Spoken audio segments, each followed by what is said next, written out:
Moro! Mun nimi on Jukka Knutinen ja tässä videossa mä kerron sulle käytännössä kaiken, mitä sun täytyy tietää sijoittamisesta. Tässä videossa käydään läpi, että miten sä avaat tilin Nordnettiin, miten sä talletat sinne rahaa ja miten sä ostat ja myyt osakkeita ja rahastoja. Tässä videossa mä en tuu opettaa sulle, miten sä voit rikastua nopeasti. Jos sä näin semmoista, niin tää on väärä video sulle. Sen sijaan tässä keskitytään semmoiseen pitkäaikaisempaan sijoitusstrategiaan, millä käytännössä jokainen suomalainen työssäkäyvä pystyy saavuttamaan noin 500 000 euron sijoitussalkun ennen eläköitymistään. Toki tää riippuu kuinka paljon tienaa ja kuinka paljon pystyy laittaa sivuun, mutta mä tiedän, että monelle teistä tämä luku tulee olemaan helposti yli 1 000 000. Ennen kuin käydään läpi, että miten se tili avataan tai miten niitä osakkeita ostetaan, puhutaan hetki rahastoista. Kun sä ostat yksittäistä osaketta, sen osakkeen arvo voi nousta tosi korkealle, tai se voi tippua kokonaan nollaan. Rahastossa sä käytännössä omistat pienen osan monesta yrityksestä. Näitä yrityksiä voi olla esimerkiksi Suomen isoimmat yritykset, Jenkkien isoimmat yritykset, pelkät teknologiayritykset tai oikeastaan melkein ihan mikä vaan. Hyvä puoli näissä on se, että kun sä sijoitat rahastoon, se on melkein mahdotonta, että sen sun sijoituksen arvo menee kokonaan nollaan. Käänteisesti semmoista räjähdysmäistä kasvua näissä harvemmin tulee näkee. Mutta ei hätää, koska se S&P 500, mikä sisältää Jenkkien 500 isointa yritystä, on viimeisen noin 100 vuoden alta tuottanut vuodessa keskimäärin 8-10%. Hypätään tuohon korkoa korolle laskuriin ja katsotaan, että millaista summista me oikein puhutaan, vaikka tuolla 8% vuosituotolla. Tehdään alussa sillä tavalla, että katsotaan, että kuinka paljon rahaa pystytään säästämään pelkästään säästämällä, siten, että pidetään tämä vuosittainen tuotto-odotus täällä 1%. Kuvitellaan, että pystyisi vaikka sen 400 € laittaa joka kuussa sivuun. Ja nyt olisi vaikka 20-vuotias ja haluaisi 60-vuotiaana eläköityä. Eli pistetään tähän sijoitusajaksi 40 vuotta. Pelkästään säästämällä tai tällä 1%, niin se olisi sen 238 000 €. Katsotaan, mitä tälle luvulle tapahtuu, kun me lähdetään tätä vuosittaista tuotto-odotusta tältä lisäämään. Niin kuin huomaat, että tämä lähtee nousemaan todella aggressiivisesti ylöspäin, kun näitä prosentteja tulee lisää.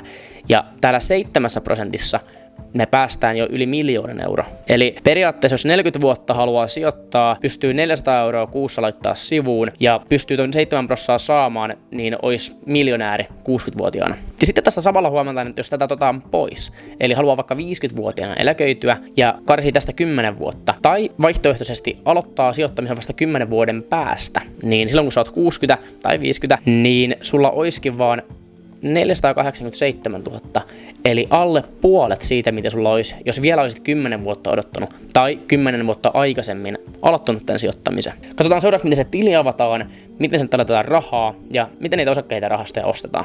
No niin, eli multa löytyy tuolta videon kuvauksesta tämmönen affiliate-linkki, mitä klikkaamalla pääsee tän näköiseen näkymään. Toki tää Black Friday-alennus saattaa olla mennyt, mutta kuitenkin tää etusivu on tän näköinen, ja täältä kun sä haluat tilin luoda, niin sun pitää löytää tää Tule asiakkaaksi -osio täältä. Ensimmäinen juttu, mitä tähän yksinkertaisesti laitetaan, on henkilötunnus. Jos on alaikäinen, niin sekin onnistuu. Se vaan menee tätä reittiä. Tässä videossa ei niinkään keskitytä siihen, miten se alaikäisellä tapahtuu. Keskitytään tähän yksityishenkilönä tilin luomiseen. Eli lähtee siitä, että laitetaan henkilötunnus.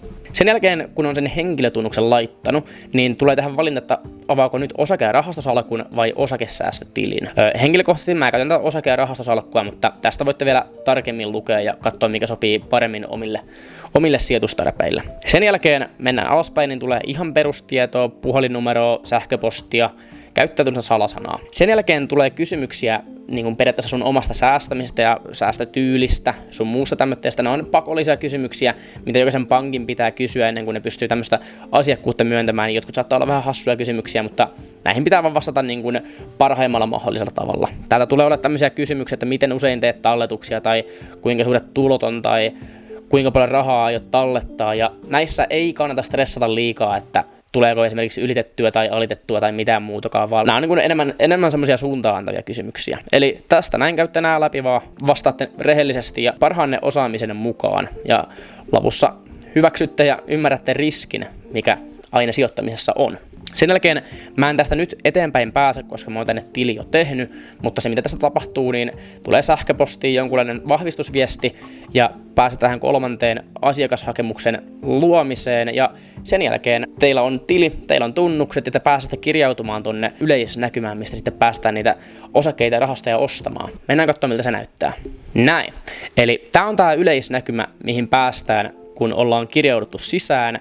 Ja täältä, kun me halutaan tänne rahaa laittaa, meillä täällä mitään oo, niin pistetään täältä, että siirrä rahaa. Tästä pystyy heti valitsemaan tämmöisen reaaliaikaistalletuksen, eli käytännössä saman tien laittaa pankista sisään.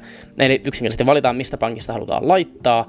Ja nyt tulee tää, että mille tilille laitetaan. Te tosiaan valitsitte joko tää arvoisuustili tai sitten tää osakesäästötili. Niin kuin näkyy, mulla on tällä arvoisuustilillä 5,54 €, niin sinne voisi jotain laittaakin. Ja tästä vaan, että kuinka paljon sinne haluaa laittaa.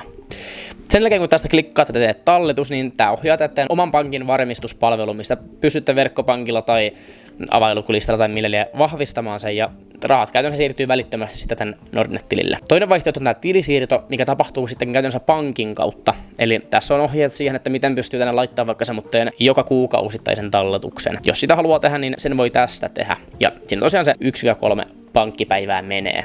Nyt mennään katsoa, miten niitä osakkeita ja rahastoja ostetaan. Jos halutaan esimerkiksi näitä rahastoja ostaa, niin kannattaa mennä täältä pörssit ja markkinat ja täältä nimenomaan tuonne rahastoihin. Se mitä täältä voi tehdä on säätää tämän kulut-osion siten, että tämä näyttää nämä matalakuluisimmat ensin. Niin kuin näkyy, täällä on 3 täysin nollakulusta rahastoa. Täällä on indeksirahasto Norja, indeksirahasto Suomi ja indeksirahasto Ruotsi. Näitä pystyy täältä tutkimaan ja sanotaan, että me halutaan vaikka tätä indeksirahasto Suomea ostaa. Täältä me pystytään katsoa, että mitä tämä tarkemmin pitää sisällään, vähän jotain lisätietoa tästä rahastosta. Täältä me esimerkiksi nähdään, että tämä Nordnet indeksirahasto Suomi jäljittelee OMX Helsinki 25-indeksiä. Ja tämä Helsinki 25 pitää sisällään Helsingin pörssin 25 vaihdetuinta osaketta. Ja täältä me voidaan vielä tarkemmin katsoa, että mitä nämä osakkeet on. Että niin kuin näkyy, täällä on Nordea, Sampo, Nokia Nestettä, niin eteenpäin. Sitten kun on tehnyt päätöksen, että haluaa jotain osaketta tai rahastoa ostaa, voidaan nyt esimerkiksi käyttää tätä indeksirahasto Suomea tässä. Niin klikkaa tätä Osta-nappulaa täältä ja tulee tämmönen näkymä, mistä pystyy taas valitsemaan, että miltä tililtä haluaa laittaa. Esimerkiksi tässä tämä arvoisuustili, niin tästä pystyy sitten laittamaan, että kuinka paljon tätä haluaa ostaa. Sitten kun laittaa sen vaikka 15 € tohon noin, tosta pystyy tätä Osta-nappia painamaan ja siinä menee se semmonen muutama päivä, että se ilmestyy tänne, että se toimeksianto käytännössä menee läpi ja sitten se on siinä. Nyt kun sä oot sen ekan oston saanut tehtyä, niin tärkeää on se, että ei tule välttämättä joka päivä tai joka viikko tai edes joka kuukausi katsomaan, että miten sille osakkeella tai rahastolla menee. Sen sijaan keskittyy siihen, että tulee joka kuukausi ja laittaa lisää rahaa tonne. Koska niin kuin muistetaan, tässä puhutaan 10 vuosista, miten sillä kestää, että se korko-korolla ilmiö pääsee oikeasti tekemään sitä rahaa sinne. Muistakaa, että tässä ei ole mikään kiire. Tässä pitää olla kärsivällinen. Tässä tulee menee kauan, se tulee olemaan tylsää, mutta niin sen pitääkin olla. Muista, että kyseessä ei ole mikään pikajuoksu, vaan pitemminkin maratoni.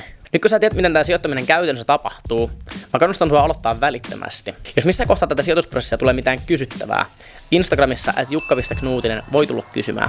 Siellä mä vastaan kaikille. Jos tykkäsit tästä videosta, niin jätä peukku ja seuraa kanavaa, koska uutta video on tulossa. Kommentoi muuten alas vielä, että mikä on tai tulee olemaan sun ensimmäinen sijoitus. Mulla ei tässä kohtaa muuta sanottavaa oo.